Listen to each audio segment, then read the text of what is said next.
ಭರತ, ಅಣ್ಣ ಹೇಳಿ ಅಣ್ಣ. ಇನ್ಮೇಲೆ ನೋಡ್ಕೊಂಡು ಹುಷಾರಾಗಿರ್ಬೇಕು, ಇಲ್ಲ ಅಂದ್ರೆ ನಾವೆಲ್ಲ ಸಮಾಧಿನೇ.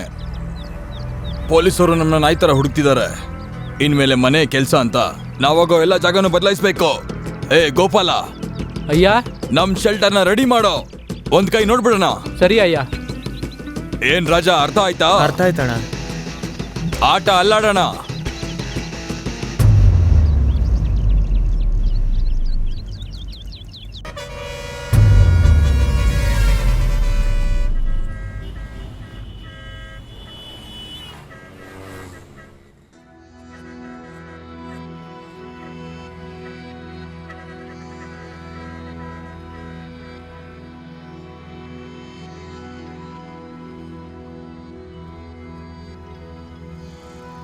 ಇಲ್ಲಿ ನೋಡ್ ರಾಜಾ, ಆ ಪೊಲೀಸವ್ರನ್ನ ನಾವು ಸುಮ್ಮನೆ ಬಿಡಬಾರ್ದು.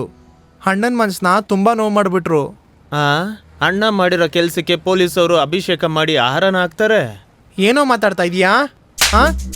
ಥೂ, ನಿಯತ್ತಿಲ್ದಿರೋ ನಾಯಿ ಅಷ್ಟು ದೊಡ್ಡವನಾಗ್ಬಿಟ್ಟಾ? ಅಣ್ಣನ್ನೇ ಕಿಂಡಲ್ ಮಾಡ್ತಾ ಇದೀಯ ನೀನು? ಭರತ, ನಿನ್ಗಿರೋ ಅಷ್ಟು ನಿಯತ್ತು ಕೋಪ ನನಗೂ ಇದೆ. ಅನಾವಶ್ಯಕವಾಗಿ ಚಿಲ್ರೆಗಳ ತರ ಎಗರಾಡ್ತಾ ಇರ್ಬೇಡ ಭರತ. ಸಮಾಧಾನವಾಗಿರೋ, ಸಮಯ ಬಂದಾಗ ಮಾಡೋಣವೋ, ಅಲ್ಲಿವರೆಗೂ ಸಮಾಧಾನವಾಗಿರೋ. ಮ್ಯಾಟ್ರನ್ನ ಶಿಸ್ತಾಗಿ ಸಕ್ಕದಾಗಿ ಮಾಡೋಣ. ಎಲ್ಲದಕ್ಕೂ ಟೈಮ್ ಬರುತ್ತೆ. ಆ ಟೈಮೇ ನಮಗೀಗ ಬೇಕಾಗಿರೋದು. ಅರ್ಥ ಆಯ್ತಾ? ಇಲ್ಲ ಕಣೋ, ನಿನ್ನೆ ಪೊಲೀಸು ಅಣ್ಣನ್ನ ಸುತ್ತುವರೆದಾಗ ಏನು ಮಾಡಬೇಕು ಅಂತಲೇ ಗೊತ್ತಾಗ್ಲಿಲ್ಲ. ಒಳ್ಳೆ ಕೆಲಸ, ತಾಯಿ ಚಾಮುಂಡೇಶ್ವರಿನೇ ನಮ್ಮ ಅಣ್ಣನ್ನ ಕಾಪಾಡಿದ್ದು. ಅವ್ರನ್ನ ನಾವೇನಾದರೂ ಮಾಡಲೇಬೇಕು ರಾಜಾ. ಅರ್ಥ ಆಯ್ತಾ? ಅರ್ಥ ಆಯ್ತು. ಆದ್ರೆ ಮ್ಯಾಟ್ರನ್ನ ಅಣ್ಣಂಗೆ ಗೊತ್ತಿಲ್ದಿರ ಮಾಡ್ಬೇಕು. ಅದಕ್ಕೆ ತಾಳ್ಮೆ ತಗೋ ಅಂತ ಹೇಳಿದ್ದು. ಮುಗ್ಸೋಣ, ನೋಡ್ಕೊಂಡು ಸಮಯ ಬಂದಾಗ ಮುಗ್ಸೋಣ.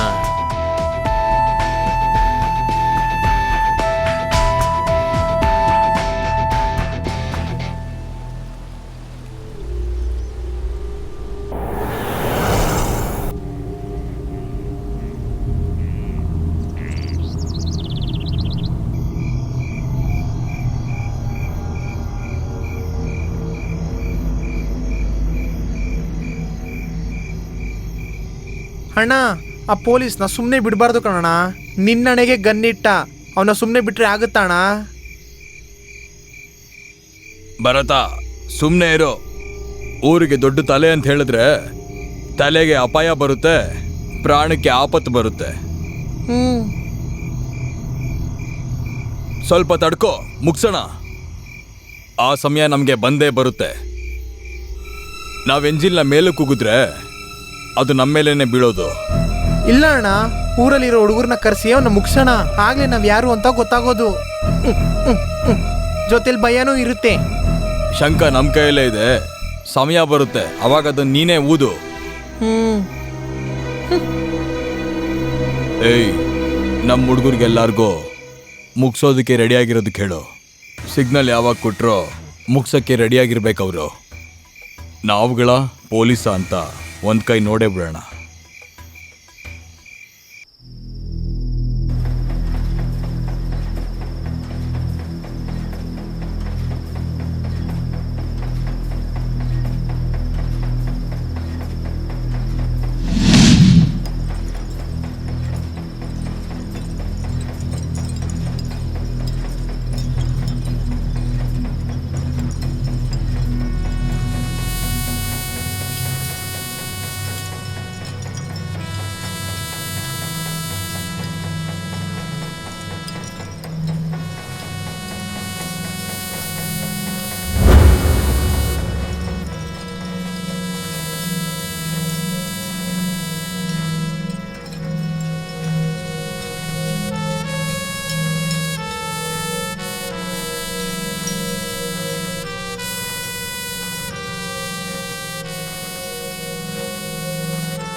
ಸರ್, ಇವಳೇ ನಂದಿನಿ.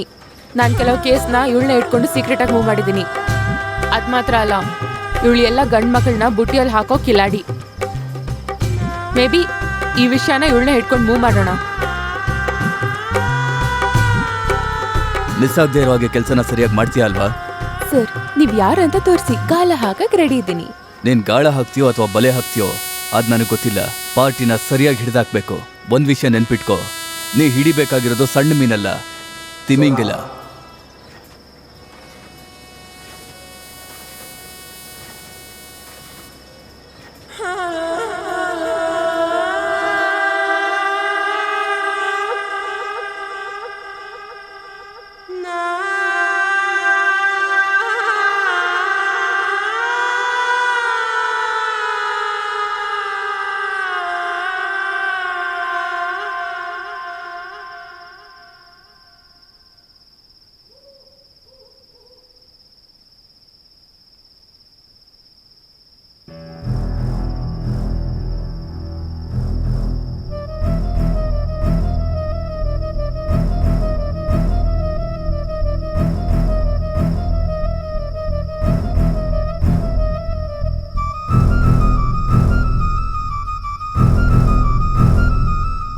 ಅವನೇ ಕಲಿವರ್ಧನ್.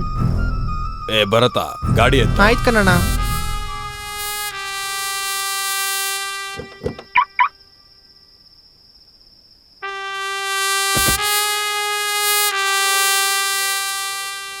ಈ ಕೇಸ್ A1 ಅವನ್ನೇ ಫಾಲೋ ಮಾಡಬೇಕು. ಸರಿ ಮೇಡಮ್.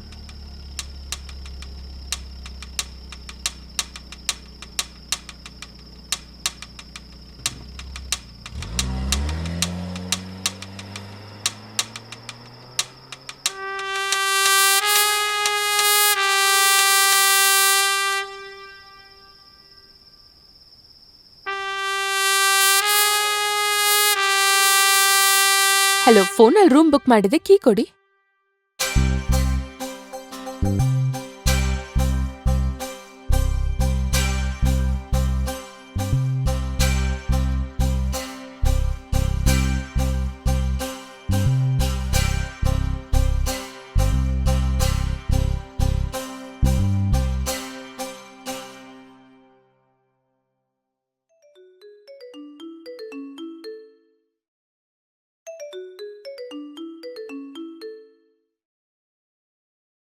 Nandini, be alert. ಕಲಿವರ್ಧನ್ ಬರ್ತಾ ಇದ್ದಾನೆ, ರೆಡಿ ಆಗೋ. ಓಕೆ, ನೋಡ್ಕೋತೀನಿ.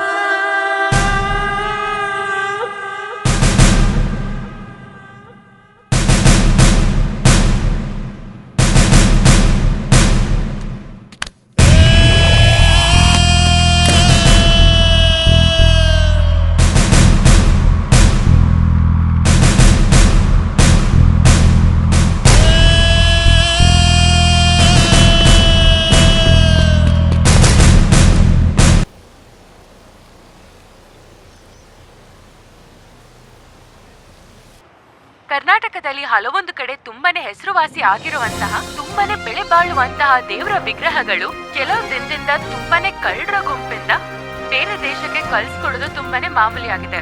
ಇದೇ ತರ ತುಂಬಾ ವಿಗ್ರಹಗಳು ಅದನ್ನ ವಾಪಸ್ ಪಡೆಯೋಕೆ ಪೊಲೀಸ್ ಅವರು ಯಾವುದೇ ಕ್ರಮ ತೆಗೆದುಕೊಳ್ಳುತ್ತಿಲ್ಲ. ಈ ವಿಚಾರಣೆ ಬಗ್ಗೆ ಆಲೋಚನೆ ಕೂಡ ಮಾಡುತ್ತಿಲ್ಲ. ಜನರ ಮಧ್ಯೆ ತುಂಬಾ ಕೋಪವನ್ನು, ಗಾಯವನ್ನು ಉಂಟು ಮಾಡಿ ಫೇಸ್ಬುಕ್, ವಾಟ್ಸ್ಆಪ್ ಹಾಗೂ ಟಿವಿಯಲ್ಲೂ ಪೊಲೀಸ್ ವಿರುದ್ಧವಾಗಿ ಜನರ ಧ್ವನಿ ತುಂಬಾನೇ ಬರ್ತಾ ಇದೆ.